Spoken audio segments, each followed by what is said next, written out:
విచక్షణ జ్ఞానం ఉందా లేదా అంటాం. నీకు న్యాయం అన్యాయం అనేటువంటిది ఆలోచిస్తున్నావా లేదా అంటాం. నీకు విచక్షణ జ్ఞానం అంటే ఏది తప్పు ఏది రైటు అసలు ఆలోచించి చేస్తున్నావా, విచక్షణ జ్ఞానంతో పని చేస్తున్నావా అంటే అంటే అర్థం ఏంటి? పని చేస్తాం, అక్కడ ఆ పని చేస్తాం, కాకపోతే ఏం చూపిస్తాం? డిస్క్రిమినేషన్ చూపిస్తాం, విచక్షణ చూపిస్తాం. చూద్దాం. ఇంతకుముందు పరిమాణాత్మకము అంటే ఏం చేస్తాము అంటే ఎస్ఎల్ఆర్ను పెంచాం, లేకపోతే సిఆర్ఆర్ను పెంచాం. సిఆర్ఆర్ను పెంచాము అంటే వడ్డీ రేట్లు అనేటువంటివి అన్ని వర్గాల ప్రజలకు పెరుగుతాయా, లేకపోతే డబ్బున్నోళ్ళకే పెరుగుతాయా? అన్నీ ఇప్పుడు సిఆర్ఆర్ను పెంచాము అంటే బ్యాంకులు అనేటువంటివి తమ దగ్గర ఉండేటువంటి డబ్బును ఎవరికి ఇచ్చేసాయి? ఆర్బీఐకి ఇచ్చేసాయి, అంటే రిజర్వ్ చేసేసాయి. మరి ఆర్బీఐ రిజర్వ్ చేసింది కాబట్టి బ్యాంకుల వద్ద డబ్బు అనేటువంటిది తక్కువగా ఉంది కాబట్టి ప్రజలకు ఇచ్చేటప్పుడు వడ్డీ రేటును ఎక్కువ వడ్డీ రేటుతో ఇచ్చుకుంటాయిగా. ఎక్కువ వడ్డీ రేటుతో ఇవ్వడం జరుగుతుంది. ఒకడికి ఎక్కువ వడ్డీ రేటు ఇస్తారా? అందరికీ ఒకే వడ్డీ రేటుతో ఇస్తారా? అందరికీ ఒకే వడ్డీ రేటుతో ఇస్తారు. ఇక్కడ ఏమన్నా విచక్షణ చూపిస్తున్నారా? ఇక్కడ ఇదేమన్నా క్వాలిటీ ఏమన్నా ఆలోచిస్తున్నారా? అందుకే దీన్ని ఏమన్నాం? పరిమాణం. అంతేనా? డబ్బు యొక్క పరిమాణాన్ని తగ్గిస్తుంది, అందుకే దీన్ని పరిమాణాత్మక నియంత్రణ సాధనాలు అన్నాం. వాటిని ఏమన్నాం? పరిమాణాత్మక నియంత్రణ సాధనాలు అన్నాం. ఒకదానికి చూద్దాం. ఇప్పుడు నేను గుణాత్మక నియంత్రణ సాధనాల్లో ఒక ఎగ్జాంపుల్ చెప్తాను. ఏం చెప్తాను అంటే ఇప్పుడు మార్జిన్ను నిర్ణయించడం,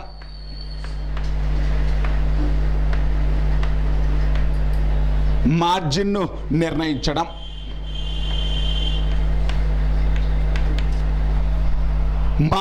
నిర్ణయించడము అంటే మన దగ్గర ఆస్తి ఉంది, మన దగ్గర ఏముంది అంటే నాకు ఈ గుంటూరులో ఒక డబల్ బెడ్రూమ్ ప్లాట్ ఉంది. డబల్ బెడ్రూమ్ ప్లాట్ అనేటువంటిది బ్యాంక్ దగ్గర కుదవ పెట్టుకొని బ్యాంక్ దగ్గర ఏం చేయాలి? అక్కడ బ్యాంక్ వాళ్ళు నా యొక్క ఆస్తిని దాన్ని కుదవ పెట్టుకొని నాకు ఏమివ్వాలి? రుణం ఇవ్వాలి. రుణం ఇవ్వాలి. దీనికంటే కూడా ఈజీ చూడు. మన దగ్గర బంగారం ఉంది. బంగారం 1 తులానికి 10 గ్రాములు ఉంటాయి. 1 తులానికి 10 గ్రాములు ఉంటాయి. ఇప్పుడు బంగారం యొక్క బహిరంగ మార్కెట్లో ధర ఎంత? దాదాపు 45,000 అనుకుందాం. మనం బ్యాంక్ దగ్గరికి తీసుకెళ్ళాం. బ్యాంకు నీకు 45,000 ఇస్తుందా, లేకపోతే ఒక రేటు అనేటువంటిది ఫిక్స్ చేసి ఇస్తుందా? 45,000 ఇస్తుందా? ఎంత ఇస్తుంది? 21,000 లేకపోతే 22,000 ఇస్తుంది. అంటే ఏంటి 21,000 లేకపోతే 22? మార్జిన్. అంటే ఏంటి? మార్జిన్ అంటే మన యొక్క ఆస్తిని కుదవ పెట్టుకొని మన యొక్క ఆస్తిని బ్యాంకులో పెట్టుకొని ఇచ్చేటప్పుడు మార్జిన్లను ఎవరు నిర్ణయిస్తారు? ఆర్బీఐ నిర్ణయిస్తుంది. ఇవన్నీ పరపతి నియంత్రణ సాధనాలన్నీ కూడా ఎవరివి? ఆర్బీఐ. గోల్డ్ అనేటువంటిది ఏ బ్యాంకుకి పోయినా అంతే ఇస్తారు. చూడండి, 1 గ్రాముకి ఏ బ్యాంకుకి పోయినా 2,100 ఇస్తారు, అంతకంటే ఎక్కువ ఎవరు? అన్ని బ్యాంకులకు కూడా ఎవరు నిర్ణయిస్తారు మార్జిను? ఆర్బీఐ. ఒక గోల్డే కాదు, లేకపోతే ప్లాట్ అయినా, లేకపోతే ఇంకా ఆస్తులైనా, సైట్ అయినా, ఏదైనా కూడా కుదవ పెట్టుకొని ఎంత మార్జిన్ అనేటువంటిది ఇవ్వాలి అనేటువంటిది ఎవరు నిర్ణయిస్తారు? ఆర్బీఐ నిర్ణయించడం జరుగుతుంది. ఇప్పుడు చూద్దాం. గోల్డ్ 45,000 అనుకుందాం. ఆర్బీఐ అనేటువంటిది ప్రస్తుతం 21,000 ఇస్తుంది అనుకుందాం. ద్రవ్యోల్బణం వచ్చింది. ద్రవ్యోల్బణం అనేటువంటిది ఉంది అంటే మనీ సప్లై, మనీ సర్క్యులేషన్ ఎలా ఉంది? ఎక్కువగా ఉందిగా. మనీ సర్క్యులేషన్ ఎక్కువగా ఉంది అని ఇటువంటి టైంలో నీ దగ్గరికి ఒక కస్టమర్ వచ్చాడు. నేను బ్యాంక్కి, నా దగ్గరికి ఒక కస్టమర్ వచ్చినప్పుడు వాడికి ఇప్పుడు ఒక తులానికి యాక్చువల్గా ఇప్పుడు 21,000 ఇవ్వాలి. కానీ ఆర్బీఐ అనేటువంటిది ఏం చేస్తుంది, ఇప్పటికే డబ్బులు సప్లై ఎక్కువైపోయింది కదా, మార్జిన్ అనేటువంటిది అంటే బాగా తగ్గించేసి ఇతడికి 15,000 ఇవ్వండి. ఒక తులానికి ఎంత ఇవ్వండి, 15,000. అంటే మార్జిన్ అనేటువంటి దాన్ని ఏం చేసింది, తగ్గించేసింది. మార్జిన్ అనేటువంటి దాన్ని తగ్గించేసింది కాబట్టి వీడికి ఎంత లాస్ అయింది, 6,000.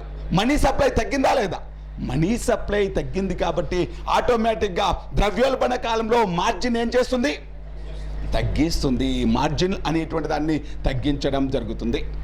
అదే ప్రతి ద్రవ్యోల్బణ కాలంలో మార్జిన్ ఇప్పుడు 21,000 ఉండాలి. ఇప్పుడు 21,000 ఉండాల్సింది ద్రవ్య సప్లైని పెంచడానికి 25,000 ఇచ్చేద్దాంలే అంటుంది ఆర్బీఐ. అప్పుడు ద్రవ్య సప్లై ఏమైపోయింది, పెరిగింది. అంటే ద్రవ్యోల్బణ కాలంలో ప్రతి ద్రవ్యోల్బణ కాలంలో ఏం చేస్తుంది, ఈ మార్జిన్ అనేటువంటి దాన్ని పెంచడం తగ్గించడం చేస్తుంది. ఎవరు, ఆర్బీఐ అనేటువంటిది. దీనితో పాటు ఇది ఒక ఎటువంటి సాధనం అంటే గుణాత్మక నియంత్రణ సాధనాలు. గుణాత్మక పరపతి నియంత్రణ ఏం చేస్తున్నాయంటే మనీ సర్క్యులేషన్ తగ్గించట్లా, అంటే మనీ సర్క్యులేషన్ తగ్గించట్లా, మనీ ఇచ్చేటువంటి అంటే మనీ ఫ్లో అయ్యేటువంటి దిశను మారుస్తున్నాయి. మనీ ఫ్లో అయ్యేటువంటి దిశ అంటే ఇప్పుడు చూద్దాం, విచక్షణాత్మక వడ్డీ రేటు. మీరు జస్ట్ వినండి, లాస్ట్ వచ్చేసరికి మీకు క్లారిటీ వచ్చేస్తుంది. విచక్షణాత్మక వడ్డీ రేటు, విచక్షణాత్మక వడ్డీ రేటు. ఇప్పుడు చూద్దాం, రైతులకు పావలాకే వడ్డీ రుణాలు అంటే 3%కే రుణాలు. రైతులకు ఎంత శాతం రుణాలు, 3% రుణాలు. అదే ఒక రియల్ ఎస్టేట్ చేసేవాడికి 15% రుణాలు. ఇతను అప్పే తీసుకుంటున్నాడు, కానీ విచక్షణ అనేటువంటిది ఉపయోగిస్తున్నాం. ఎవరికి అవసరం బాగా, రైతు. వీళ్ళకి డబ్బు ఉండదు, మనీ సర్క్యులేషన్ ఉండదు కాబట్టి వీళ్ళకి 3% అంటే 3%కే రుణాలు ఇస్తుంది. అంటే మనీ సర్క్యులేషన్ ఏమన్నా తగ్గించిందా, మనీ సర్క్యులేషన్లో తగ్గించట్లా. ఏం తగ్గించింది, మనీ అనేటువంటి సర్క్యులేషన్ తగ్గించట్లేదు, కానీ వడ్డీ రేటు అనేటువంటిది విచక్షణాత్మకంగా చూపిస్తుంది. విచక్షణాత్మకంగా చూపించింది అంటే ఇప్పుడు మనీ అనేటువంటిది సర్క్యులేషన్లోనే ఉంది, కానీ మనీ వెళ్ళేటువంటి దిశను ఏం చేసింది, మార్చింది. అంటే గుణాత్మక వడ్డీ రేట్లు అని పిలుస్తాం. అంటే ఏంటి, డబ్బులు అనేటువంటివి ఎటువైపుకు పంపిస్తుంది, తక్కువ వడ్డీ రేటుకి ఎవరికి రుణాలు ఇస్తుంది, రైతులకు తక్కువ వడ్డీ రేటుకే. అదే ఎడ్యుకేషన్ లోన్ చూడండి, ఎడ్యుకేషన్ లోన్ కూడా తక్కువ వడ్డీ రేట్లే ఉంటాయి. రైతులకి, ఎడ్యుకేషన్లకి, ప్రాధాన్యత రంగానికి, చిన్న తరహా పరిశ్రమల వారికి, బీడీ కార్మికులకి, ఇటువంటి వాళ్ళని వీటన్నిటిని ప్రాధాన్యత రంగంగా భావించి వాటిని ప్రయారిటీ సెక్టార్గా భావించి ఆర్బీఐ అనేటువంటిది వాటిపైన తక్కువ వడ్డీ రేట్లు విధిస్తుంది. ఇవి బాగా డబ్బున్న వాళ్ళు చేసేవి. ఇది కాదు ప్రాధాన్యత. దేనికి ప్రాధాన్యత ఇవ్వాలి, డబ్బు లేని వాళ్ళకు ప్రాధాన్యత ఇవ్వాలి అని చెప్పేసి వీళ్ళపైనేమో తక్కువ వడ్డీ రేటు, వీళ్ళపైనేమో ఎక్కువ వడ్డీ రేటు విధించడం జరుగుతుంది. అంటే ఏంటి, డబ్బు యొక్క క్వాలిటీ అనేటువంటిది అంతకుముందు పరిమాణం, మనీ సర్క్యులేషన్ అనేటువంటి దాన్ని ఆపడం లేకపోతే పెంచడం చేసింది. ఇప్పుడు మనీ సర్క్యులేషన్ పెంచట్లా, ఏం చేస్తుంది, దాని యొక్క క్వాలిటీని మారుస్తుంది. దాని యొక్క క్వాలిటీ అనేటువంటిది ఎలా మారుస్తుంది అంటే ఇది దాని యొక్క క్వాలిటీని విచక్షణాత్మక వడ్డీ రేటును ఉపయోగించి అంటే ఎవరికి ఇస్తుంది అంటే ఎక్కువ రుణాలు, ప్రాధాన్యత రంగానికి ఎక్కువ రుణాలు ఇస్తుంది, మిగతా వాళ్ళకు తక్కువ రుణాలు ఇస్తుంది. ప్రాధాన్యత రంగానికి తక్కువ వడ్డీ రేటుకే రుణాలు ఇస్తుంది, మిగతా వాళ్ళకి ఎక్కువ వడ్డీ రేటుకు రుణాలు ఇవ్వడం జరుగుతుంది. ఇప్పుడు అప్పులు ఎవరు తీసుకుంటారు, తక్కువ వడ్డీ రేటు వాళ్ళు. వీళ్ళ వల్ల పెద్దగా నష్టమేం లేదు కదా. రైతులు అనేటువంటి వాళ్ళు వేస్టేజ్ ఖర్చులు ఏమీ పెట్టరు, వాళ్ళన్నీ కూడా వాళ్ళకి ఏదో వాళ్ళ పెట్టుబడికి కావాల్సినటువంటి వాటిని కూడా పెట్టుకుంటారు కాబట్టి వీళ్ళకు తక్కువ వడ్డీ రేటు. దీనివల్ల ద్రవ్యోల్బణం పెరగడము తగ్గడము ఏం పెద్దగా మార్పులు ఏమీ ఉండవు. అందుకని ప్రయారిటీ సెక్టార్కు ఎక్కువ ఇంపార్టెన్స్ ఇవ్వడం జరుగుతుంది. విచక్షణ ఉపయోగించడం, విచక్షణ ఉపయోగించడం అంటే ద్రవ్యోల్బణం అనేటువంటిది పెద్దగా డిపెండ్ కాని సెక్టార్లకు, ద్రవ్యోల్బణాన్ని పెద్దగా మార్చలేనటువంటి సెక్టార్లకు ఎటువంటి పద్ధతిని ఉపయోగిస్తారు అంటే గుణాత్మక పరపతి నియంత్రణ విధానాలు ఉపయోగించడం జరుగుతుంది. ఏంటేంటి గుణాత్మక పరపతి నియంత్రణ సాధనాలు అంటే, ఒకటి మార్జిన్లను నిర్ణయించడం, రెండు విచక్షణాత్మక వడ్డీ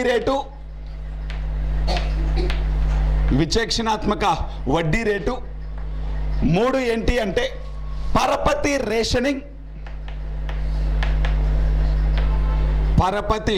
రేషనింగ్,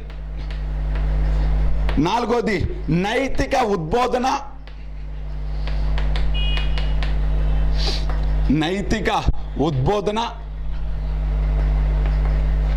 ప్రత్యక్ష చర్యలు. వీటన్నిటికంటే కూడా ముఖ్యమైనటువంటి గుణాత్మక లేకపోతే విచక్షణాత్మక క్రెడిట్ కంట్రోల్ సిస్టమ్ ఎస్ఎల్ఆర్ అనేటువంటిది మీకు చెప్తాను. ఎస్ఎల్ఆర్ అనేటువంటిది పరిమాణాత్మక పరపతి నియంత్రణ సాధనంగా ఉపయోగపడుతుంది. దానితో పాటు గుణాత్మక నియంత్రణ సాధనంగా ఉపయోగపడుతుంది. పరిమాణాత్మక పరపతి నియంత్రణ సాధనంగా ఉపయోగపడుతుంది, దానితో పాటు గుణాత్మక నియంత్రణ సాధనంగా ఉపయోగపడుతుంది. మనీ యొక్క సర్క్యులేషన్ ఏం చేసింది? తగ్గించిందా లేదా? మనీ యొక్క సర్క్యులేషన్ తగ్గించింది అంటే అర్థం ఏంటి? అది పరిమాణాత్మక పరపతి నియంత్రణ సాధనంగా పనిచేసింది. మనీని ఎక్కడ పెట్టుకుంది, ఎక్కడ దాచిపెట్టింది? బంగారం రూపంలో, దానితో పాటు వివిధ రకాల ఆస్తుల రూపంలో భద్రపరిచింది. ఆ డబ్బు మొత్తం కూడా తన దగ్గరే భద్రపరిచింది కాబట్టి దానిని గుణాత్మక నియంత్రణ సాధనం అని పిలవడం. అంటే డబ్బుని ఏం చేస్తుంది అంటే వ్యవస్థలోకి రాకుండా తన దగ్గరే ఆస్తుల రూపంలో భద్రపరుచుకుంది కాబట్టి దానిని గుణాత్మక నియంత్రణ సాధనం అని పిలుస్తారు. ఎస్ఎల్ఆర్ అనేటువంటిది పరిమాణాత్మక నియంత్రణ సాధనంగా, గుణాత్మక నియంత్రణ సాధనంగా రెండు రకాలుగా పనిచేస్తుంది. ఎస్ఎల్ఆర్ అనేటువంటిది మార్జిన్లను నిర్ణయించడం, విచక్షణాత్మక వడ్డీ రేటు, పరపతి రేషనింగ్, నైతిక ఉద్బోధన, ప్రత్యక్ష చర్య. వీటిలో ఒక్కొక్క దాని గురించి చూద్దాం. నైతిక ఉద్బోధన అంటే ఏంటి అంటే ఆర్బీఐ అనేటువంటిది అన్ని బ్యాంకుల వాళ్ళను పిలిపించుకొని వీళ్ళందరికీ కూడా మీరు వీళ్ళకు మాత్రమే డబ్బులు ఇవ్వండి, వీళ్ళకు డబ్బులు ఇవ్వద్దు, మీ యొక్క బ్యాలెన్స్ షీట్లను సరిగా ఉంచుకోండి, మీరు ఇచ్చేటువంటి అప్పుల్ని ఎక్కువ ఇవ్వకూడదు, అప్పులు కూడా ప్రయారిటీ సెక్టార్కి ఇవ్వండి, అదేవిధంగా అంటే అప్పుల్ని ఎగవేసే వాళ్ళకి ఇవ్వద్దు అని నైతికంగా వాళ్ళకి మోరల్గా చెప్తుంది. అంటే మాటల ద్వారా చెప్తుంది, నైతిక ఉద్బోధన చేస్తుంది. దానిని ఏమని పిలిచారు అంటే నైతిక ఉద్బోధన అని పిలిచారు. ఆర్బీఐ అనేటువంటిది బ్యాంకులన్నింటికీ కూడా నోటి మాట ద్వారా చెప్తుంది. మీరు ఎవరెవరికి అప్పులు ఇవ్వాలి, ఎవరెవరికి అప్పులు ఇవ్వకూడదు అనేటువంటిది వాటికి నైతిక ఉద్బోధన చేస్తుంది. 1969 ముందు వరకు కూడా ఆర్బీఐ చెప్పినటువంటి నైతిక ఉద్బోధనకి పెద్దగా వాల్యూ లేదు. కానీ 1969 నుంచి బ్యాంకులు ఏం చేశారు? జాతీయం చేశారు. 1969లో ఎన్ని బ్యాంకులు? 14 బ్యాంకులు. 1980లో ఎన్ని బ్యాంకులు? 6 బ్యాంకులు. ఇలా బ్యాంకులను జాతీయం చేసిన తర్వాత నైతికోద్బోధన అనేటువంటి దానికి ఎక్కువ ప్రయారిటీ రావడం జరిగింది. నైతికోద్బోధనకి ఎక్కువ ప్రయారిటీ అనేటువంటిది రావడం జరిగింది. ప్రస్తుతం ఆర్బీఐ చెప్పినటువంటి సూచనలని బ్యాంకులన్నీ కూడా పాటించడం జరుగుతుంది. అంటే నైతికోద్బోధన అనేటువంటిది ఒక గుణాత్మకమైనటువంటి పరపతి నియంత్రణ సాధనంగా ఉపయోగపడుతుంది. మనీ సర్క్యులేషన్ను తగ్గించట్లేదు, మనీ యొక్క పరిమాణాన్ని తగ్గించట్లేదు, కానీ వీళ్ళు ఇచ్చేటువంటి అప్పులు అనేటువంటివి ద్రవ్యోల్బణం అనేటువంటిది పెరగడము లేకపోతే తగ్గడము, ఈ రెండింటిని చేయనటువంటి వాటిపైనే ఎక్కువ వడ్డీ రేట్లు ఇస్తుంది, ఎక్కువ అప్పు అనేటువంటిది ఇస్తుంది. నేను ఒక్కటి చెప్తాను చూడండి. పరిమాణాత్మకము అనేటువంటిది మనీ యొక్క సర్క్యులేషన్ని పెంచడము లేకపోతే తగ్గించడం చేస్తుంది. అది ఏదో ఒక సెక్టార్ పైన విచక్షణ చూపించదు, అన్నిటికీ కామన్గా పనిచేస్తుంది. పరిమాణాత్మకం అనేటువంటిది అన్నిటికీ కామన్గా పనిచేస్తుంది. ఇప్పుడు ద్రవ్యోల్బణాన్ని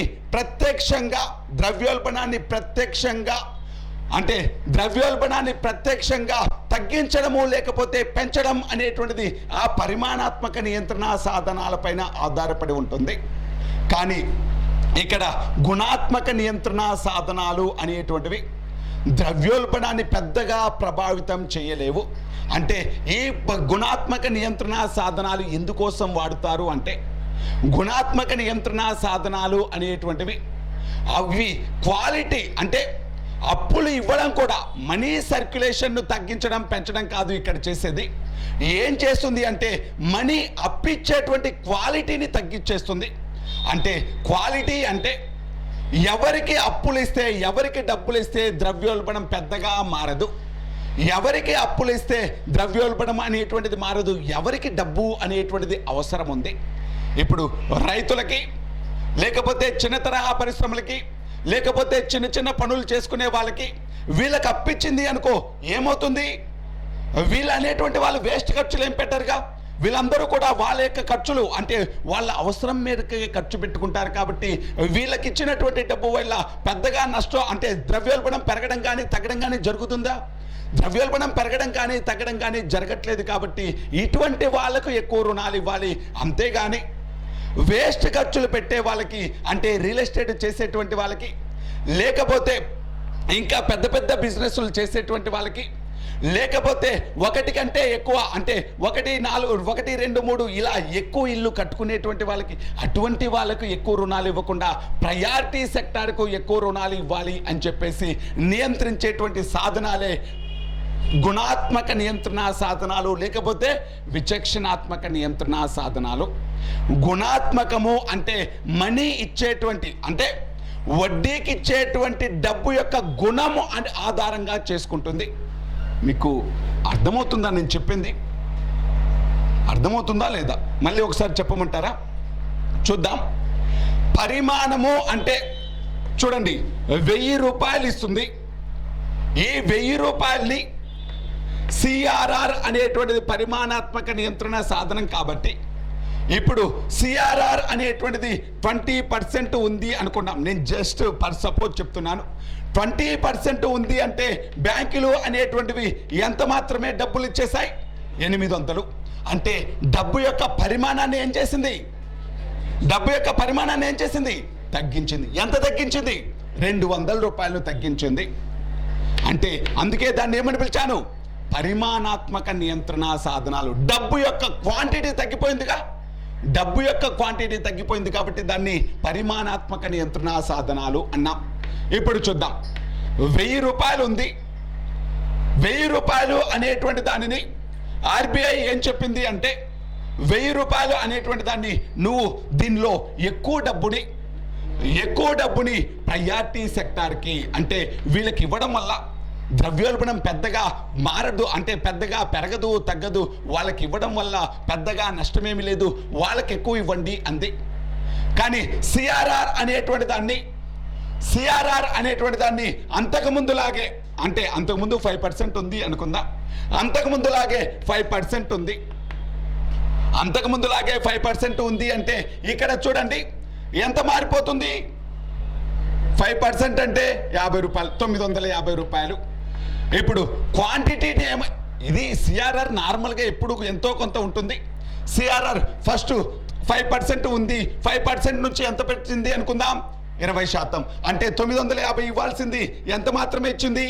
800. అంటే 150 రూపాయలు పరిమాణం, 150 రూపాయల పరిమాణాన్ని ఏం చేసింది? తగ్గించేసింది. పరిమాణం తగ్గించింది కాబట్టి పరిమాణాత్మక నియంత్రణ సాధనాలు. ఇక్కడ చూద్దాం. సిఆర్ఆర్ నార్మల్గా 5% ఉంది. ఇప్పుడు 950 రూపాయలే ఉంది. 950 రూపాయలు అప్పిస్తుంది. కానీ ఎవరికి ఎక్కువ కాన్సన్ట్రేషన్ చేస్తుంది అంటే ప్రయారిటీ సెక్టార్ పైన ఎక్కువగా కాన్సన్ట్రేషన్ చేస్తుంది. ఎవరికి అప్పులు ఇస్తే ఈ 950 రూపాయల్లో ఎక్కువ పర్సెంటేజ్ ఎవరికి అప్పులు ఇస్తుంది?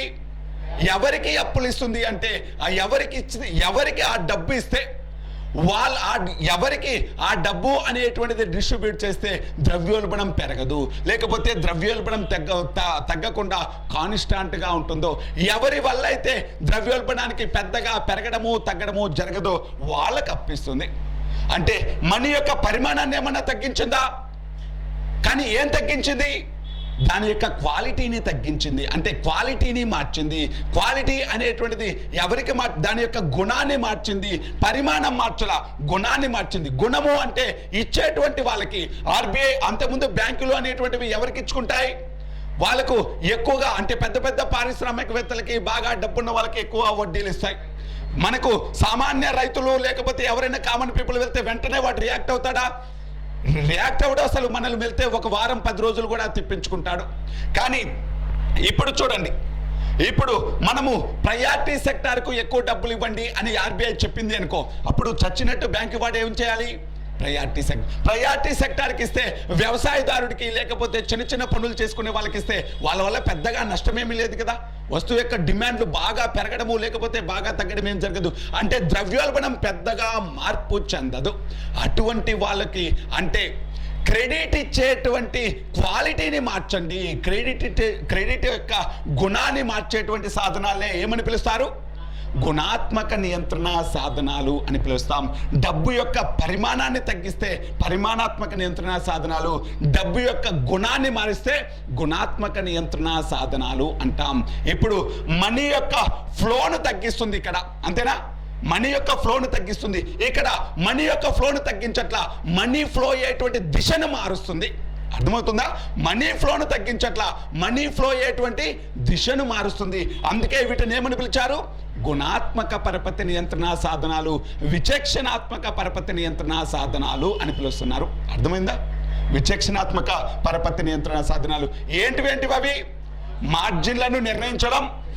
విచక్షణాత్మక వడ్డీ రేటు అంటే ప్రయారిటీ సెక్టార్ వారికి తక్కువ వడ్డీ రేటు, అదేవిధంగా ప్రయారిటీ సెక్టర్ కాకుండా కొంచెము వేరే బాగా డబ్బును, అంటే పరిశ్రమలకు కావాల్సిన పెద్ద పెద్ద పరిశ్రమల వాళ్ళకి అప్పులు ఇస్తాం చూడండి, వాళ్ళకి ఎక్కువ వడ్డీ రేటు విధించుకోవచ్చు. ప్రయారిటీ సెక్టార్కు తక్కువ వడ్డీ రేటు ఇవ్వండి అని చెప్పడం విచక్షణాత్మక వడ్డీ రేటు. విచక్షణాత్మక వడ్డీ రేటు.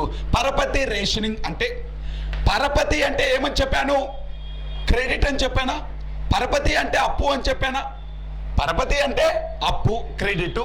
పరపతి రేషనింగ్ అంటే ఏంటి? పెంచడం లేకపోతే తగ్గించడం. ఈ పరపతి రేషనింగ్ అంటే మీరు ఖచ్చితంగా మీ దగ్గరకు వచ్చేటువంటి మొత్తం నువ్వు ఇచ్చేటువంటి రుణాల్లో 40% రుణాలు ప్రాధాన్యత సెక్టార్కి ఇవ్వండి. ఇప్పుడు ఆర్బీఐ అనేటువంటిది ప్రాధాన్యత సెక్టార్కు ఎంత డబ్బుని ఇవ్వమంది? 40% రుణాలు. అంటే 100 రూపాయలు రుణం ఇచ్చిందనుకో, 40 రూపాయలు ఎవరికి ఇవ్వాలి? ప్రాధాన్యత రంగానికి, ప్రయారిటీ సెక్టార్కి ఇవ్వండి.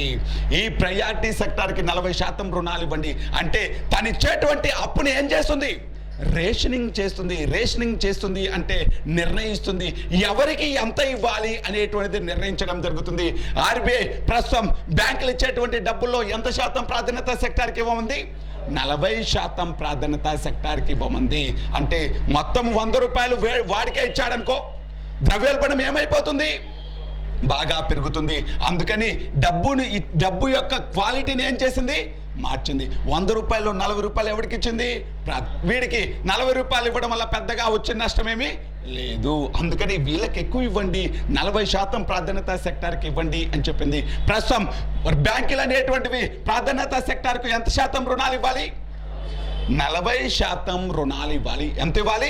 40%. ఈ ప్రాధాన్యత రంగంలో కూడా 18% రుణాలు కేవలం వ్యవసాయ రంగానికే ఇవ్వాలి. వ్యవసాయానికి ఎంత శాతం రుణాలు ఇవ్వాలి? 18% రుణాలు ఇవ్వాలి. వ్యవసాయానికి ఎంత శాతం రుణాలు ఇవ్వాలి? 18%. ప్రయారిటీ సెక్టార్కి ఎంత? ప్రయారిటీ సెక్టార్ అంటే ఏంటి? ప్రాధాన్యత రంగం అంటే ఏంటి? వ్యవసాయం, అంటే చిన్న తరహా పరిశ్రమలు, దానితో పాటు అంటే చిన్న చిన్న పనులు చేసుకునేటువంటి వాళ్ళు, పాడి పరిశ్రమలు, ఇటువంటి వ్యవసాయ రంగం పైన ఆధారపడినటువంటి వాళ్ళ సెక్టార్ మొత్తాన్ని కూడా ఏమని పిలుస్తారు? ప్రాధాన్యత రంగం. వాళ్ళకి ఎక్కువ రుణాలు ఇవ్వండి అని చెప్పింది. వాళ్ళకు ఎంత రుణాలు ఇవ్వమంది? 40% రుణాలు ఇవ్వమంది. అంటే 40% అంటే చాలా ఎక్కువ మొత్తమే. ఈ 40%లో కూడా 18% రుణాలు ఎవరికి? కేవలం వ్యవసాయం చేసుకునేటువంటి వాళ్ళకు, రైతులకు ఎంత శాతం రుణాలు ఇవ్వాలి? 18% రుణాలు. అంటే పరపతి అప్పిస్తుంది, కానీ అప్పిచ్చేటప్పుడు ఏం చేసింది? రేషనింగ్ చేసింది. ఎవరికి ఎంత అప్పు ఇవ్వాలి అనేటువంటిది ఎవరు నిర్ణయిస్తున్నారు? ఆర్బీఐ నిర్ణయించడం జరుగుతుంది.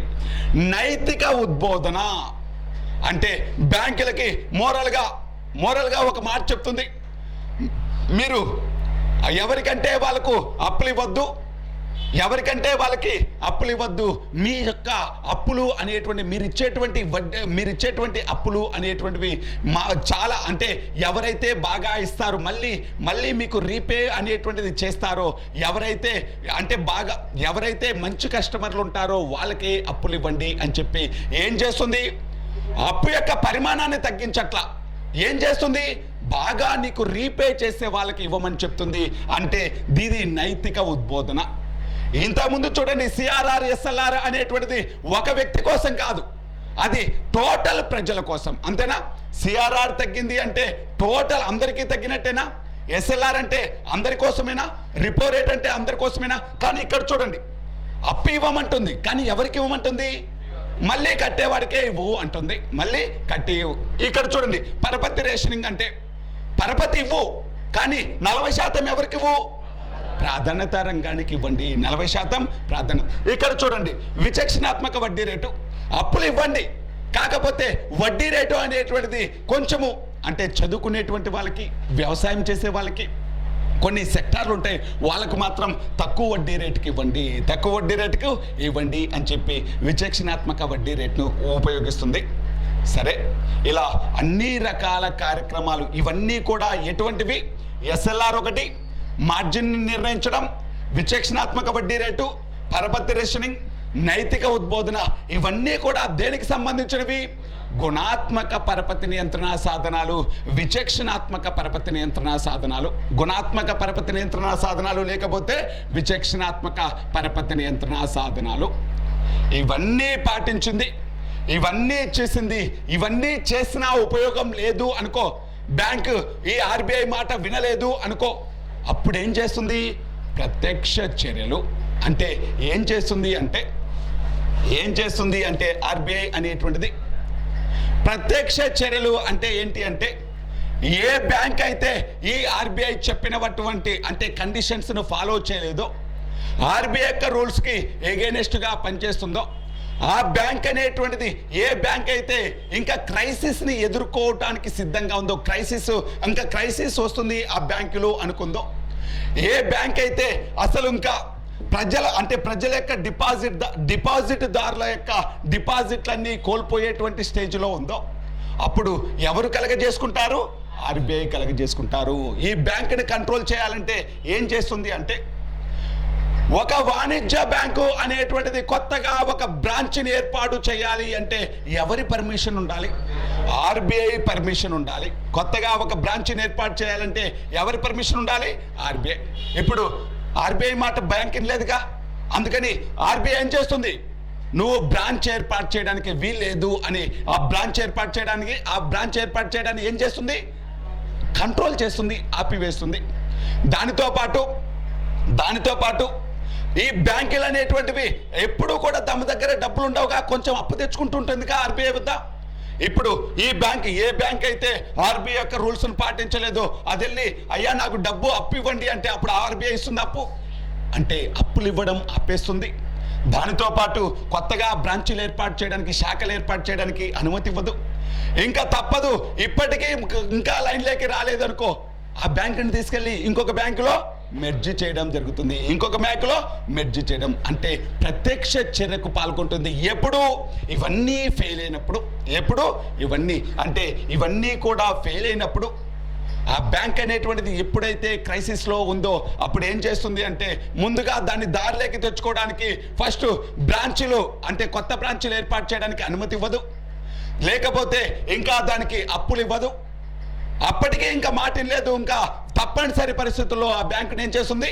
ఇంకొక బ్యాంకులో మెర్జ్ చేయడం జరుగుతుంది. ఇలా ప్రత్యక్ష చర్యల ద్వారా బ్యాంకుల మొత్తాన్ని కూడా కంట్రోల్ చేస్తూ ఉంటుంది. ఎవరు?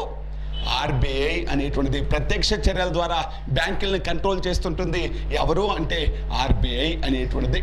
ఇవి ఎటువంటి నియంత్రణ సాధనాలు అంటే గుణాత్మక నియంత్రణ సాధనాలు. అర్థమైందా? పరిమాణాత్మక నియంత్రణ సాధనాలు, గుణాత్మక నియంత్రణ సాధనాలు. పరిమాణాత్మకం అంటే దేన్ని తగ్గిస్తాయి? డబ్బు యొక్క క్వాంటిటీని తగ్గిస్తాయి. గుణాత్మకము అంటే డబ్బు యొక్క క్వాలిటీని తగ్గిస్తాయి. పరిమాణాత్మకము అంటే మనీ సర్క్యులేషన్ కంట్రోల్ చేస్తాయి. గుణాత్మకము అంటే మనీ సర్క్యులేట్ అయ్యేటువంటి దిశను మారుస్తూ ఉంటాయి. అంటే మనీ ఫ్లో అయ్యేటువంటి ఆ దిశను మారుస్తాయి. ఆ వాటినే క్వాలిటేటివ్ క్రెడిట్ కంట్రోల్ సిస్టమ్ అని పిలుస్తాం. మనీ సప్లైని తగ్గించేవి పరిమాణాత్మకం. మనీ అంటే మనీ యొక్క సప్లైని తగ్గించవు, మనీ సప్లై చేసేటువంటి వ్యక్తులను మారుస్తూ ఉంటాయి. దాని యొక్క అంటే అప్పు అనేటువంటి దాని యొక్క క్వాలిటీని మారిస్తేనేమో గుణాత్మక నియంత్రణ సాధనాలు అని పిలవడం జరుగుతుంది. మీకు ఇప్పుడు చెప్పండి, పరిమాణాత్మక నియంత్రణ సాధనాలు ఏంటివేంటివి? బ్యాంక్ రేటు, బహిరంగ మార్కెట్ చర్యలు, లోటు ద్రవ్య విధానం, CRR, SLR, repo rate, reverse repo rate. గుణాత్మక నియంత్రణ సాధనాలు మార్జిన్లను నిర్ణయించడం, విచక్షణాత్మక వడ్డీ రేటు, పరపతి రేషనింగ్, నైతిక ఉద్బోధన. ఒకటి మర్చిపోయాం, ఎస్ఎల్ఆర్ అనేటువంటిది. ఎస్ఎల్ఆర్ అనేటువంటిది బాగా గుర్తుపెట్టుకోండి. ఈ క్రింది వాటిలో పరిమాణాత్మక మరియు గుణాత్మక నియంత్రణ సాధనంగా పనిచేసేది అది ఎస్ఎల్ఆర్ అనేటువంటిది. అది మనీ యొక్క పరిమాణాన్ని తగ్గిస్తుంది, మనీ యొక్క అంటే క్రెడిట్ యొక్క క్వాలిటీని కూడా మారుస్తుంది. కాబట్టి ఎస్ఎల్ఆర్ని ఏమని పిలుస్తారు అంటే పరిమాణాత్మక మరియు గుణాత్మక నియంత్రణ సాధనం అని పిలవడం జరుగుతుంది. పరిమాణాత్మక మరియు గుణాత్మక ఎప్పుడు అడిగేటువంటి బిట్ అండి. ఎస్ఎల్ఆర్ని కొంచెం కాన్సన్ట్రేషన్ చేయండి. మనకి ఎగ్జామ్లో క్వశ్చన్ ఎలా అడుగుతాడు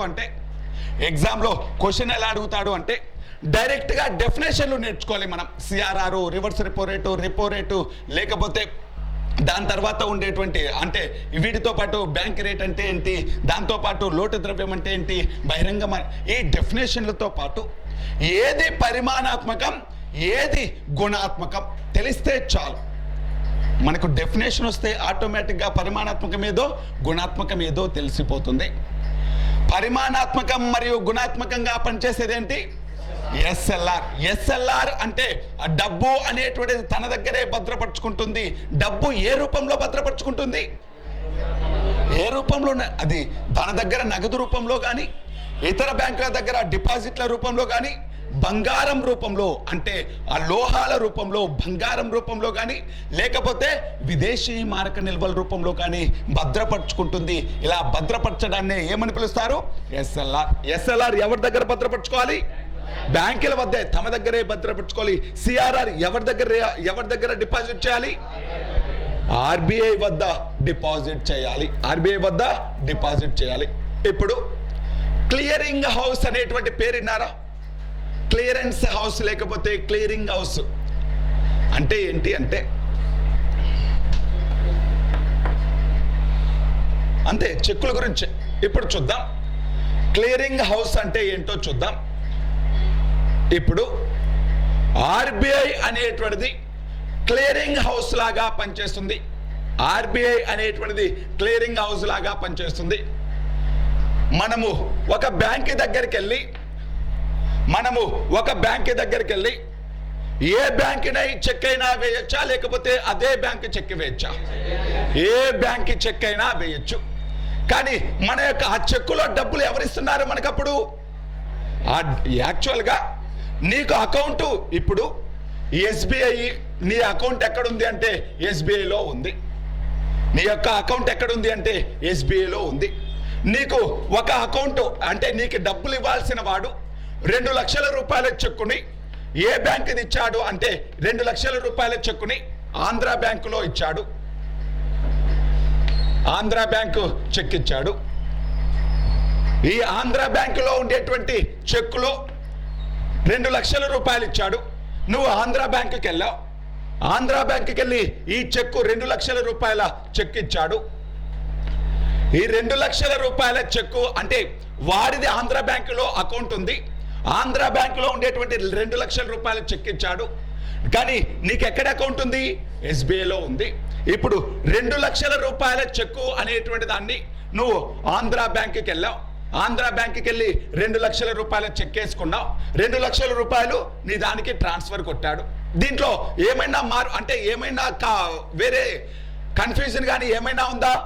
ఆంధ్ర బ్యాంకులోనే అకౌంట్ ఉంది. ఈ అకౌంట్లో వాటి డబ్బులు ఉన్నాయి. వాటి డబ్బులు నీ అకౌంట్కి వేశాడు. దీంట్లో పెద్దగా మార్పేమీ లేదు. ఇప్పుడు చూద్దాం.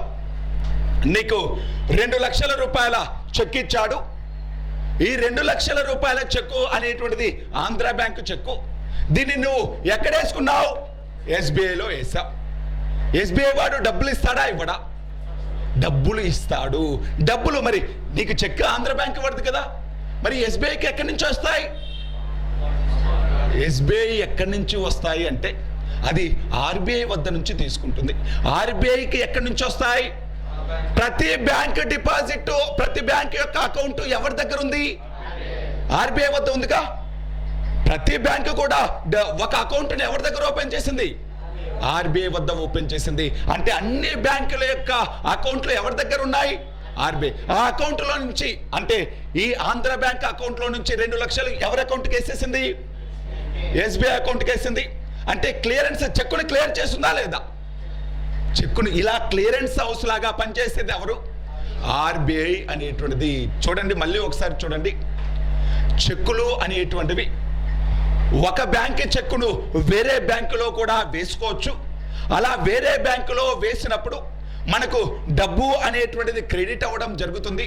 ఇలా డబ్బు అనేటువంటిది క్రెడిట్ అయినప్పుడు ఆ చెక్కును క్లియర్ చేసేది ఎవరు అంటే ఆర్బీఐ అనేటువంటిది. అలా క్లియరెన్స్ హౌస్ లాగా పనిచేస్తుంది ఎవరు అంటే ఆర్బీఐ అనేటువంటిది. అలా క్లియరెన్స్ హౌస్ లాగా పనిచేస్తుంది ఆర్బీఐ అనేటువంటిది. ఒక్కోసారి ఆర్బీఐ అనేటువంటిది క్లియరెన్స్ హౌస్ లాగా పనిచేయనప్పుడు ఆర్బీఐకి క్లియరెన్స్ హౌస్ లాగా పనిచేసేటువంటి శాఖలు ఉంటాయి. ఆ భారతదేశం మొత్తం కూడా ఆర్బీఐ యొక్క క్లియరెన్స్ మీరు ఎప్పుడైనా చూడండి. కొన్ని బ్యాంకులు ఆర్బీఐ క్లియరెన్స్ బ్యాంకు అనేటువంటిది ఉంటుంది చూడండి, ఎక్కడైనా కూడా. అంటే అన్ని చోట్ల ఉండదు. కొన్ని ప్రదేశాల్లో కొన్ని ముఖ్యమైన ప్రదేశాలు అంటే చెన్నై, హైదరాబాదు, కోల్కతా, బెంగళూరు, నోయిడా ఇటువంటి పెద్ద పెద్ద పట్టణాల్లో ఆర్బీఐ యొక్క క్లియరెన్స్ శాఖలు ఉంటాయి. అవి చేసేస్తాయి. మరి ఆర్బీఐ యొక్క క్లియరెన్స్ బ్రాంచ్ లేనప్పుడు ఎవరు ఆర్బీఐ క్లియరెన్స్ లాగా పనిచేస్తారు? ఎస్బీఐ అనేటువంటిది. ఎవరు పనిచేస్తారు? ఎస్బీఐ. అది చెప్పడానికి ఇదంతా చెప్పా. ఒక్కసారి చూడండి. ఆర్బీఐ లేనప్పుడు, ఆర్బీఐ క్లియరెన్స్ శాఖ లేనప్పుడు ఆర్బీఐ తరపున ఎవరు క్లియరెన్స్ శాఖలాగా పనిచేస్తారు? ఎస్బీఐ అనేటువంటిది. ఎవరు క్లియరెన్స్ శాఖలాగా పనిచేస్తారు? ఎస్బీఐ అనేటువంటిది. చాలా చాలా ఇంపార్టెంట్ బిట్ అండి. ఇప్పుడు క్లియరెన్స్ అంటే క్లియరెన్స్ హౌస్ అంటే ఏమని చెప్పాను? ఏదైనా బ్యాంక్ యొక్క చెక్కుని నువ్వు ఎక్కడైనా మార్చుకోవచ్చు డబ్బు రూపంలో. అలా మార్చేటప్పుడు ఆ చెక్కులో ఉండేటువంటి డబ్బును ఎవరు క్లియర్ చేస్తున్నారు? ఆర్బీఐ క్లియర్ చేస్తుంది. ఆర్బీఐ అంటే ముంబైలో ఉండేటువంటి ప్రధాన బ్రాంచ్ అన్నిటిని చూడలేదు కదా, అందుకని క్లియరెన్స్ హౌస్లను ఏర్పాటు చేస్తుంది ఆర్బీఐ. భారతదేశంలో కొన్ని ముఖ్యమైనటువంటి పట్టణాల్లో క్లియరెన్స్ హౌస్లు ఏర్పాటు చేసింది. ఆ క్లియరెన్స్ హౌస్లు ఏం చేస్తుంటాయి? ఈ చెక్కులన్నిటినీ మార్చేస్తూ ఉంటాయి, చెక్కులన్నిటినీ క్లియర్ చేస్తూ ఉంటాయి. మరి క్లియరెన్స్ హౌస్లు లేని చోట ఎవరు క్లియరెన్స్ హౌస్ లాగా పనిచేస్తారు? ఎస్బీఐ అనేటువంటిది. ఎవరు క్లియరెన్స్ హౌస్ లాగా పనిచేస్తారు? ఎస్బీఐ అనేటువంటిది. అందుకే చూడండి, ఒక బ్యాంక్ చెక్కు అనుకోండి, అదే బ్యాంకులో వేసుకుంటే వెంటనే క్రెడిట్ అవుతాయి. కానీ వేరే బ్యాంకు చెక్కు అంటే మనల్ని ఈ రోజు కాదు రేపు రండి, లేకపోతే 2 రోజులు టైం పడుతుంది అని చెప్తారు. చూడండి, ఆ 2 రోజులు ఎందుకు టైం పడుతుంది? ఆర్బీఐ దగ్గర నుంచి రావడానికి టైం పడుతుంది. అదే బ్యాంక్ అనుకో వాడి దగ్గరే అంటే ఆ బ్యాంకులో నుంచే డబ్బులు ఇవ్వాలి కాబట్టి పెద్దగా దానికి టైం పట్టదు. కానీ వేరే బ్యాంక్ అనుకున్నప్పుడు కొంచెం టైం పడుతుంది. ఎందుకంటే ఆర్బీఐ అనేటువంటి దాన్ని ఏం చేయాలి? క్లియర్ చేయాలి. ఇలా క్లియరెన్స్ హౌస్ లాగా ఎవరు పనిచేస్తారు? ఆర్బీఐ పనిచేస్తుంది. ఆర్బీఐ లేనప్పుడు ఎవరు? ఆర్బీఐ క్లియరెన్స్ హౌస్ ఉంటే అదే పనిచేస్తుంది. ఆర్బీఐ క్లియరెన్స్ హౌస్ లేనప్పుడు ఎవరు ఆర్బీఐ క్లియరెన్స్ హౌస్ లాగా పనిచేస్తారు? ఎస్బీఐ అనేటువంటిది. అర్థమవుతుందా? నెక్స్ట్, ఇది ఆర్బీఐ. దానితో పాటు కొన్ని ద్రవ్య విధానం అనేటువంటి దాని గురించి చూసుకున్నాం. ద్రవ్య విధానంలో ఎన్ని రకాల ద్రవ్య విధానాలు చూసాం? 2 రకాలు, పరిమాణాత్మకం, గుణాత్మకం. ఇప్పుడు ఇది అయిపోయిన తర్వాత మన నెక్స్ట్ టాపిక్ ద్రవ్యం. మనీ. నెక్స్ట్ టాపిక్ ఏంటి అంటే ద్రవ్యం అనేటువంటిది మనీ. ద్రవ్యం అంటే ఏది ద్రవ్యం, అసలు మనీ అంటే ఏంటి, ద్రవ్యం అంటే ఏంటి?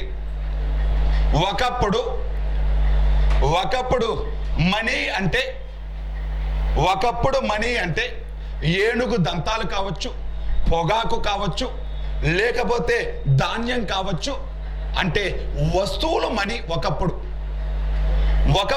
మళ్ళీ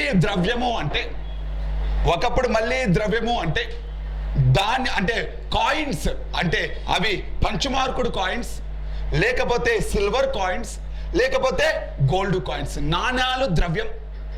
ఇప్పుడు ద్రవ్యము అంటే నోట్లు, కరెన్సీ, అంటే కాగితపు ద్రవ్యం. దీనితో పాటు ప్లాస్టిక్ కరెన్సీ వచ్చింది. ఏటీఎం కార్డులు, డెబిట్ కార్డులు, smart money. ATM card, debit card, credit card, smart money, ఇదంతా కూడా ఏ కార్డులు? Plastic money. ఇప్పుడు వచ్చిన మనీ, కొత్తగా సర్క్యులేషన్కి వచ్చినటువంటి మనీ అంటే ప్లాస్టిక్ కరెన్సీ అనేటువంటిది. ఇప్పుడు చూడండి, అసలు ద్రవ్యము అంటే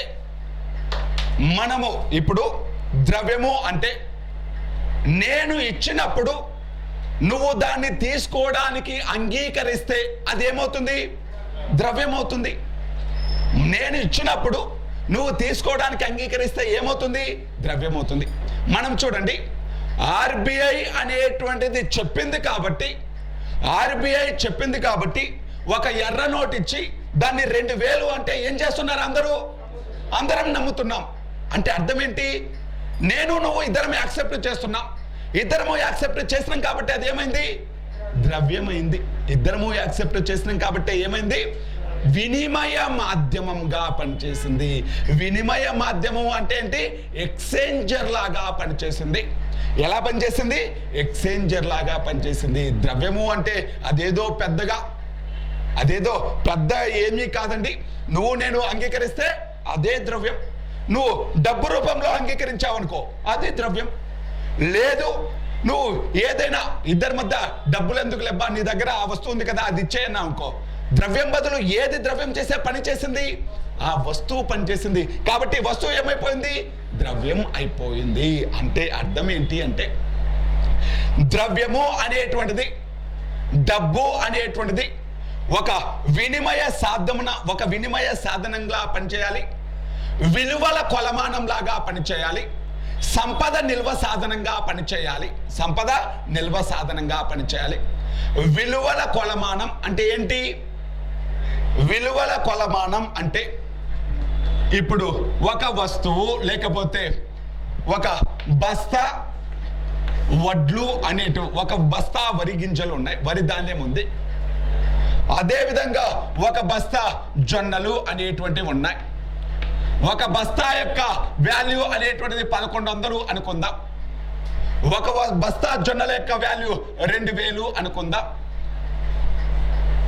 ఇప్పుడు విలువల కొలమానం, ఈ బస్తా యొక్క విలువ ఎంత? 1100.